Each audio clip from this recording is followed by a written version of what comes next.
Donc, j'aimerais ce soir qu'on puisse revenir encore à un autre thème dans notre série sur l'Épître aux Philippiens. L'Épître aux Philippiens ou l'Épître de la victoire du chrétien dans sa marche avec Dieu. L'Épître qui décrit comment accomplir correctement notre service chrétien par la grâce de Dieu et comment surmonter les obstacles dans la vie et glorifier Dieu malgré tout. Donc, c'est vraiment l'esprit de cette épître-là, aller de l'avant, progresser, saisir la grâce de Dieu, être victorieux pour la gloire de Dieu. Puis le thème que j'aimerais vous présenter ce soir, c'est un thème très important. C'est le thème de l'œuvre de Dieu dans le croyant. L'œuvre de Dieu à travers l'enfant de Dieu, son travail par le chrétien. La transformation qui lui permet d'accomplir le plan de Dieu, sa sanctification qui lui permet de grandir et de ressembler de plus en plus à son Sauveur. Puis dans ce thème-là, on voit vraiment l'importance de demeurer en communion avec Dieu, l'importance de marcher avec lui, de dépendre de lui. Et là, on pense à Jean chapitre 15, quand Jésus a dit « Demeurez en moi, demeurez en moi ». Celui qui demeure en moi et celui en qui je demeure. Puis là, il parle toujours de cette intimité-là de la vie éternelle, puis de l'importance d'avoir une relation avec Dieu. Puis dans l'Épître aux Philippiens, vous allez voir, on a cette œuvre-là qui nous est manifestée. On a ce travail-là du Seigneur dans notre vie, alors que Christ en nous cherche à produire beaucoup de fruits et se manifester à travers nous. Paul enseignait dans les églises que c'était le Seigneur qui agissait dans la vie du croyant, que c'était la présence du Sauveur dans sa vie qui se manifestait. C'était lui qui était à l'œuvre, c'était lui qui sanctifiait le croyant, c'était lui qui le perfectionnait pour son service chrétien.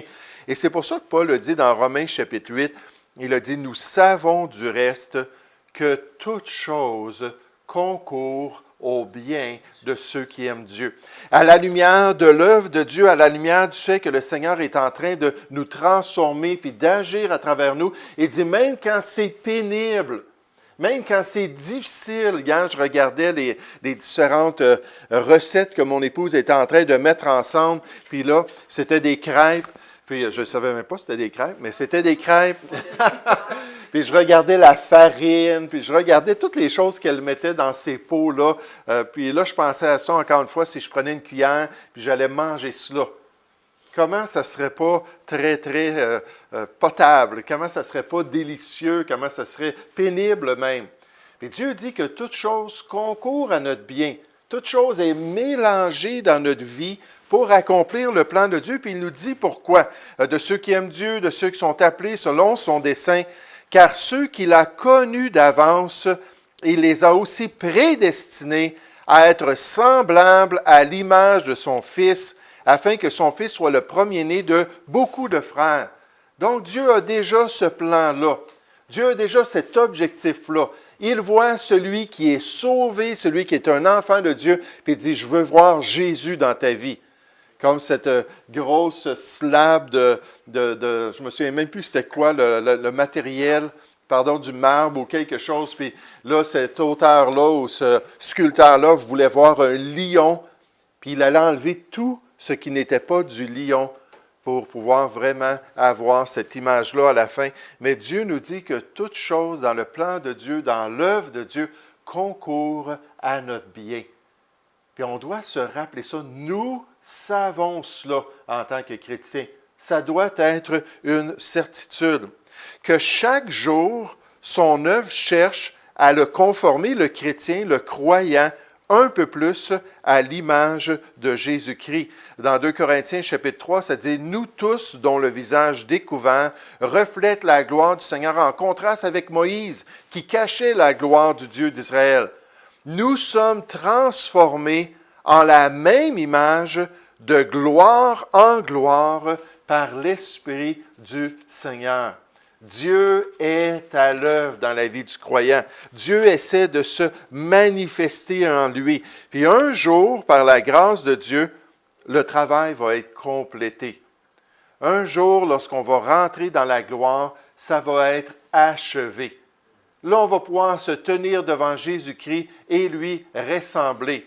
On va pouvoir tous être ensemble, l'Église de Christ, et être des frères de notre Sauveur. Et Paul dit, « Je suis persuadé que celui qui a commencé en vous cette bonne œuvre la rendra parfaite pour le jour de Jésus-Christ. » Et là, Paul parle de l'œuvre que Dieu est en train de faire dans la vie des Philippiens. Puis nécessairement, il connaissait les Philippiens.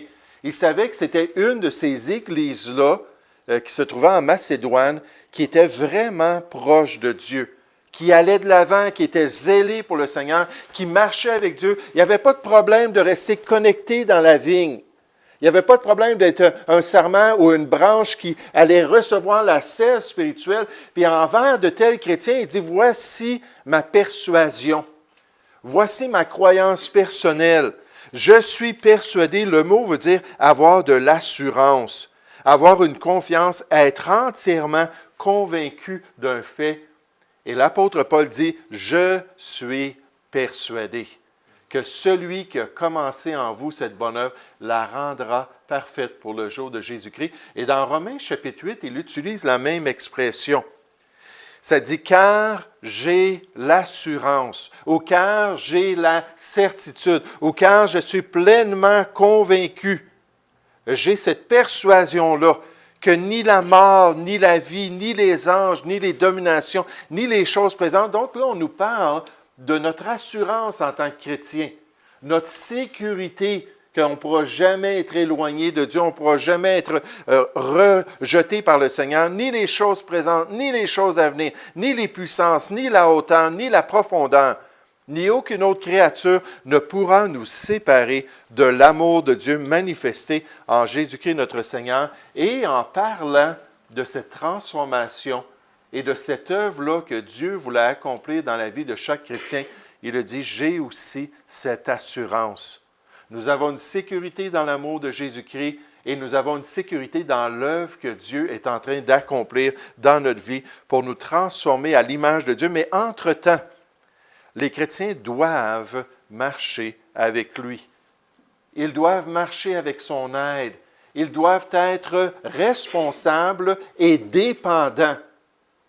Ils doivent demeurer en lui et chercher sa face quotidiennement pour pouvoir avoir la grâce de Dieu sur leur vie.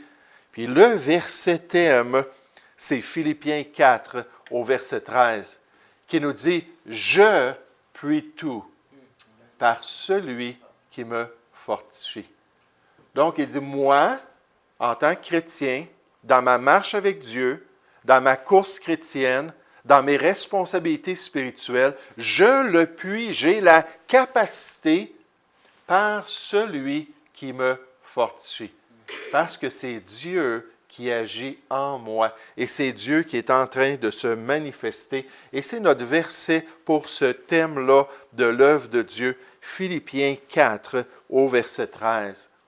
Est-ce qu'on peut, comme l'apôtre Paul, avoir cette certitude? Est-ce qu'on peut proclamer, je le sais par expérience, que Dieu ou Jésus-Christ est là pour me fortifier? Il est là pour m'accompagner. Il est là dans le joug de mon service pour se joindre à moi alors que je porte son joug, alors que je me soumets à sa volonté et que je suis prêt à accomplir sa volonté. Est-ce que dans notre expérience chrétienne, on voit la main de Dieu?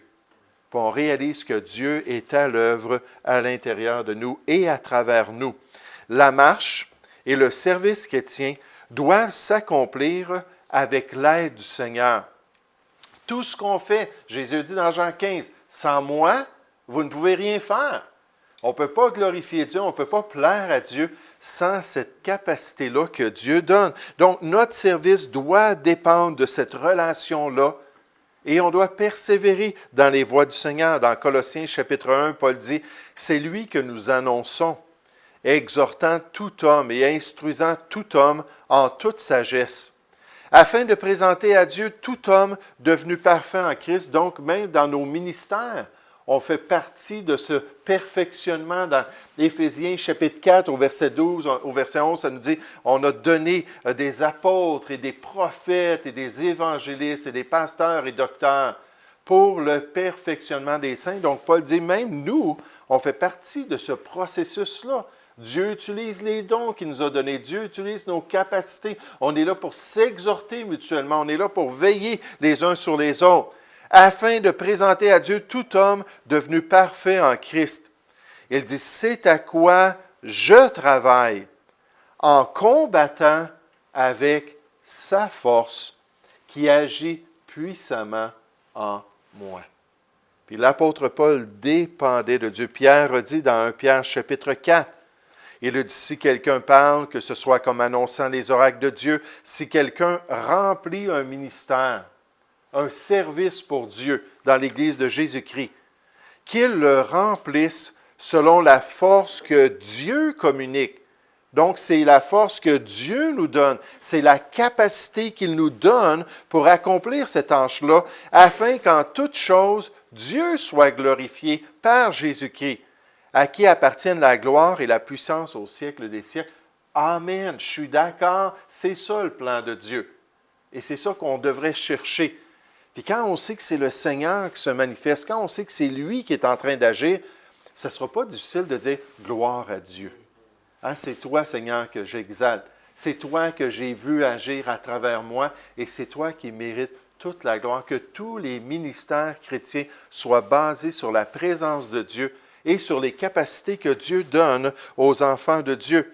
Il faut donc que le croyant se laisse guider par son Sauveur. Que quotidiennement, il écoute la voix de son Sauveur, que quotidiennement, il le laisse diriger sa vie pour pouvoir accomplir son plan sur la terre. Dans Philippiens chapitre 2, on nous dit « Ainsi, mes bien-aimés, comme vous avez toujours obéi », ça c'est la part du chrétien. Être obéissant, suivre la parole de Dieu, suivre les instructions. Il dit « Mettez en œuvre votre salut avec crainte et tremblement, non seulement comme en ma présence, mais bien plus encore maintenant que je suis absent, car c'est Dieu qui produit en vous le vouloir et le faire selon son bon plaisir. » Et ça, c'est la part du Seigneur. Nous, on marche, on est obéissant, on cherche à suivre sa parole, à mettre en pratique ses instructions et on dépend de la direction que le Seigneur donne à notre vie. Je pense juste à Pierre, mon pasteur utilisait cela. Lorsque quelqu'un venait le voir et disait « Bon, je veux me trouver un emploi, qu'est-ce que je dois faire en tant que chrétien? » Ou « Je veux me trouver une épouse, qu'est-ce que je dois faire en tant que jeune homme? » Puis toutes sortes de choses où les gens voulaient savoir c'est quoi le rôle de Dieu, puis c'est quoi mon rôle. Puis il dit « Pensez à Pierre, quand il était emprisonné dans Actes chapitre 12. Pendant la nuit, un ange est apparu à Pierre, puis il lui a donné un coup d'un côte, puis il l'a réveillé, puis il dit « OK, Pierre, lève-toi, mets tes sandales, mets ta tunique, puis mets ta ceinture, puis ensuite suis-moi. Toi, tu as des responsabilités, toi, tu as des tâches que tu dois accomplir, puis je veux que tu les fasses. C'est pas moi là, qui va aller là, lancer tes sandales, c'est pas moi qui va te mettre la tunique puis attacher ta ceinture. Ça, c'est toi, puis ce que tu ne peux pas faire, moi, je vais le faire. Je vais mettre un sommeil profond sur les soldats, puis je vais ouvrir les portes d'une manière surnaturelle, puis je vais te faire sortir de la prison comme seul Dieu est capable de le faire. Puis dans notre vie chrétienne, il y a notre part, soyez obéissants, mettez en œuvre votre salut, et ensuite Dieu qui agit à travers nous pour nous guider dans les voies de Dieu. C'est exactement ce que l'image du berger veut dire. Quand Jésus, dans Jean chapitre 10, parle du fait qu'il est notre berger. Et puis cette métaphore-là d'un berger, Jésus n'a jamais été un berger. Il ne s'est jamais occupé de brebis physiquement. C'est une métaphore, c'est-à-dire c'est juste une image pour représenter comment il agit. Jésus, c'est un charpentier. Lui, il construisait des choses. Il construisait des meubles avec son père. Il construisait des bâtiments. C'était un homme de construction, Jésus. Mais il donne cette image-là pour nous parler du fait qu'il est notre berger. Puis l'image du berger, c'est que le berger va devant nous. Puis quand le berger dit « OK, on s'en va dans ce pâturage-là, puis OK, on va aller boire à cette source d'eau-là, puis on va aller se reposer sous ces arbres-là », les brebis, qu'est-ce qu'elles font? Elles suivent, puis elles obéissent. Et c'est pour ça que Jésus a dit dans Jean chapitre 10 au verset 4, lorsqu'il fait sortir toutes ses propres brebis, le bon berger, il marche devant elles, et les brebis le suivent. Les brebis le laissent diriger, le laissent les orienter, le laissent pourvoir puis prendre soin d'eux parce qu'elles connaissent sa voix. Elles ne suivront point un étranger, mais elles fuiront loin de lui parce qu'elles ne connaissent pas la voix des étrangers. Puis c'est surprenant lorsqu'on voit le témoignage de bergers, comment est-ce qu'ils développent une proximité avec leur troupeau. Puis ils appellent chacune des brebis par un nom, puis ils savent exactement, ah, ben elle est entêtée, il faut que je la surveille, ou elle est vraiment là, insensée, puis elle va partir, puis elle va s'égarer. Puis là, il sait exactement comment parler à chacune de ces brebis pour que, hop, il ait leur attention, puis les brebis se mettent en ligne, puis ils se mettent en règle, puis ils commencent à faire ce qu'il veut. Jésus a dit, mes brebis entendent ma voix. Je les connais et elles me suivent. Puis nécessairement, là, il nous parle du domaine spirituel. Je leur donne la vie éternelle et elles ne périront jamais et personne ne les ravira de ma main. Mais l'importance de suivre notre Sauveur, l'importance d'accepter sa volonté et son plan pour notre vie. Ainsi, ceux qui auront investi en lui, dans ce croyant-là, n'auront pas perdu leur temps. Vous savez, mon pasteur, lorsqu'on était à l'Institut biblique, disait toujours, moi je demande au Seigneur, Seigneur, je ne veux pas perdre mon temps. Parce que la vie, c'est le temps.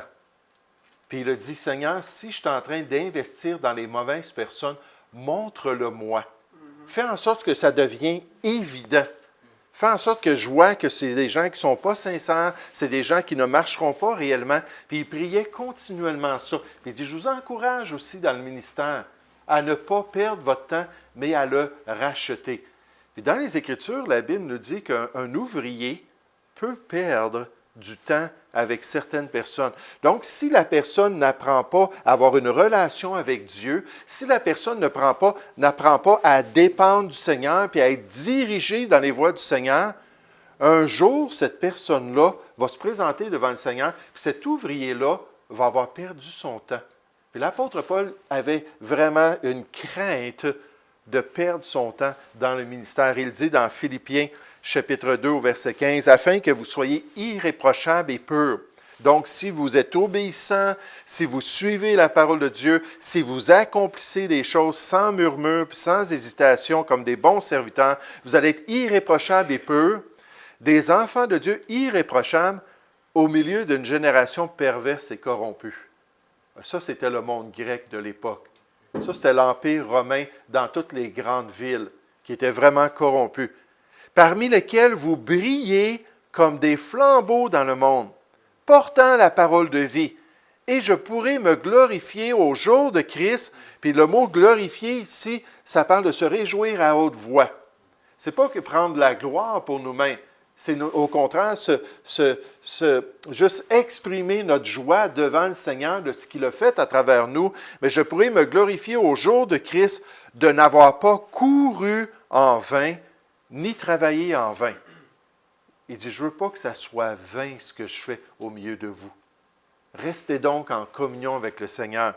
Laissez-le agir de plus en plus dans votre vie. Comme Jean-Baptiste, il a compris, il faut qu'il croisse et que moi, je diminue. Dans Jean 3, verset 30, je pense. Mais il comprenait que plus en plus, alors qu'il marchait dans les voies de Dieu, lui devait avoir moins d'importance et le Seigneur avoir une plus grande importance dans sa vie pour pouvoir glorifier le Seigneur. Dans Galates chapitre 4, Paul dit, « Je crains d'avoir inutilement travaillé pour vous. » Puis je pense que dans les témoignages que j'ai entendus de pasteurs qui, à travers toutes les décennies de service que Dieu leur a permis et qui ont vraiment eu le cœur brisé, c'était des pasteurs qui ont pris des protégés sous leurs ailes, qui se sont investis, comme on voit dans 2 Timothée chapitre 2, verset 2, hein, ces gens-là qui sont auprès de toi, Timothée. Comme toi, tu as été formé sous mon ministère, je t'encourage aussi à former d'autres personnes pour qu'eux aussi puissent être utilisés par le Seigneur pour former la prochaine génération. Puis quand on entend ces gens-là qui ont investi des années, ont investi des heures, ont investi leur vie, pour s'apercevoir finalement que ce n'étaient pas des gens qui étaient de bons disciples du Seigneur Jésus, puis qui ne restaient pas fidèles dans les voies du Seigneur. Mais si quelqu'un reste en communion avec le Seigneur, est obéissant au Seigneur, suit son Sauveur, puis laisse la puissance de Dieu se manifester dans son ministère, alors ce ne sera pas vain. Bien au contraire, la marche de ce croyant sera de bonne odeur à son Dieu. Dieu va le voir, ça va être comme une vie de sacrifice, une vie offerte sur l'autel de Dieu. Ça va monter dans la présence de Dieu comme un holocauste qui vient d'être brûlé dans le feu. Puis la Bible nous dit, avec tout l'encens qu'il mettait, tout ça, ça montait dans la présence de Dieu et c'était une bonne odeur au Seigneur. À cause nécessairement de ce que ça représentait. L'œuvre du Seigneur Jésus, le sacrifice de l'agneau parfait de Dieu. Et notre sacrifice dans les voies du Seigneur est agréable à Dieu. Paul a dit, j'ai tout reçu, en parlant des chrétiens qui étaient connectés dans le Seigneur, qui comprenaient le besoin d'un ouvrier, qui ont eu à cœur à 2 reprises de prendre soin de Paul. Et j'ai tout reçu, et je suis dans l'abondance. J'ai été comblé de biens, en recevant par Épaphrodite ce qui vient de vous, comme un parfum de bonne odeur, un sacrifice que Dieu accepte et qui lui est agréable. Et si on a une telle vie chrétienne, si on porte beaucoup de fruits, Jean 15, verset 8 nous dit que c'est comme ça que Dieu va être glorifié par notre vie. C'est comme ça qu'on va être de vrais disciples du Seigneur. Et c'est comme ça que notre vie va être un parfum qui va monter dans la présence de Dieu et qui va lui être agréable. Le croyant pourra alors avoir de l'assurance devant son Dieu, puisqu'il a la présence de Dieu avec lui quotidiennement, puisqu'il demeure attaché au Seigneur, puisque l'Esprit de Dieu a le contrôle dans sa vie. Il va pouvoir expérimenter cette assurance-là dans sa vie. Philippiens chapitre 1, Paul nous dit au verset 20, « Selon ma ferme attente et mon espérance, que je n'aurai honte de rien. » Encore une fois, là, Paul parle vraiment de ce qu'il avait de développé dans sa marche avec le Seigneur. Il savait, voici, même envers les pires circonstances, ce que je peux m'attendre que Dieu va faire en moi. Et je n'aurai honte de rien, mais que maintenant, comme toujours, Christ sera glorifié dans mon corps avec une pleine assurance. Wow, Seigneur, une pleine assurance. Ça, c'est ce que j'aimerais dans ma vie. Ça, c'est ce que je désirais dans mon ministère. Pas de manquement du tout au niveau de l'assurance, de la présence de Dieu dans ma vie. Dans Romains chapitre 15 au verset 29, Paul dit, en allant chez vous, juste en passant les Romains, je sais que c'est avec une pleine bénédiction de Dieu que j'irai. Il dit, je le sais, c'est comme ça que ça fonctionne avec le Seigneur. Je suis rempli de sa personne, je suis rempli de sa présence, je suis rempli de sa volonté, je suis parfaitement son appel, puis j'ai toujours une assurance complète, puis je sais qu'une pleine bénédiction va m'accompagner dans le service pour Dieu avec une pleine assurance, soit par ma vie, soit par ma mort. Dans Acte 20, Paul a dit, « Je n'ai pas peur de mourir pour mon Sauveur. » Je sais que sa grâce va être présente. Maintenant, on peut penser à Pierre qui avait dit la même chose. Hein? Il a dit, moi, là, il dit, je suis prêt à mourir pour toi. Mais il n'y avait pas la marche avec Dieu, puis il n'y avait pas l'expérience de la vie en Dieu. Puis, dès qu'il a eu l'occasion, il a renié à 3 reprises le Seigneur. Mais l'apôtre Paul était prêt à mourir par la grâce de Dieu pour accomplir la volonté de Dieu. Il dit, car ce n'est pas un esprit de timidité que Dieu nous a donné. On possède cet esprit-là. C'est venu avec notre salut. Il veut juste se développer en nous. Quand dans Éphésiens 5 au verset 18, ça dit d'être rempli de l'Esprit de Dieu. Vous savez, être rempli de l'Esprit de Dieu, ce n'est pas une question d'avoir plus de l'Esprit de Dieu. C'est que l'Esprit de Dieu est plus de notre cœur. Qu'on lui donne encore plus accès à notre vie. Qu'il puisse être encore plus au contrôle. Puis nécessairement, c'est mis en contraste avec la boisson. Ne vous enivrez pas de vin, c'est de la débauche. Soyez au contraire remplis de l'Esprit de Dieu. Puis quand on est rempli de la personne de Dieu, pourquoi est-ce qu'on aurait besoin de quelque chose d'autre? C'est un esprit qui nous remplit de force, d'amour et de sagesse. La personne de Dieu même qui nous guide dans les voies de Dieu pour accomplir la volonté de Dieu. Le chrétien sera aussi un modèle pour les nouveaux dans la foi. Ça, c'est encourageant. Quand on a des chrétiens qui deviennent assez matures, qu'on sait que quand il va arriver d'autres personnes dans l'assemblée, ces chrétiens-là vont pouvoir être un exemple. Vont pouvoir dire, voici la vie chrétienne. Voici comment on marche avec le Seigneur. Voici comment est-ce qu'on dépend de lui. Voici comment est-ce qu'on peut porter du fruit grâce à l'œuvre de Dieu. Puis là, ces chrétiens-là vont devenir des modèles à suivre dans l'Église de Jésus-Christ. Paul a dit seulement, au point où nous sommes parvenus, marchons d'un même pas. Soyez tous mes imitateurs, frères, et portez les regards sur ceux qui marchent selon le modèle que vous avez en nous. Il dit, moi, je suis un exemple, mes co-ouvriers, on est des exemples, et vous avez d'autres exemples de chrétiens qui marchent d'une manière similaire. Des chrétiens qui sont fidèles, des chrétiens qui sont connectés, des chrétiens qui veulent vraiment pour le Seigneur. Et Paul a dit, soyez mes imitateurs, comme je le suis moi-même de Christ. Parce que Paul savait que c'était Jésus-Christ qui produisait ces choses-là à travers lui. Et dernièrement, ce croyant pourra de même un jour être honoré comme son Sauveur. Il aura vécu la vie de renoncement que Jésus a vécu. Il aura vécu la vie d'obéissance que Jésus a vécu. Il aura cherché à accomplir toute la volonté de Dieu comme Jésus a cherché ou n'a pas cherché. Il a accompli toute la volonté de Dieu. La Bible nous dit qu'il a été tenté comme nous en toutes choses dans Hébreux chapitre 4 sans commettre de péché. Puis là, on peut s'approcher avec assurance de lui pour obtenir sa grâce, pour pouvoir aussi grandir dans les voies de Dieu, puis accomplir le plan de Dieu. Puis la Bible nous dit, c'est pourquoi aussi, en parlant de Jésus, à cause de son obéissance, à cause qu'il s'est humilié, qu'il est allé jusqu'à la croix du Calvaire, Dieu l'a souverainement élevé.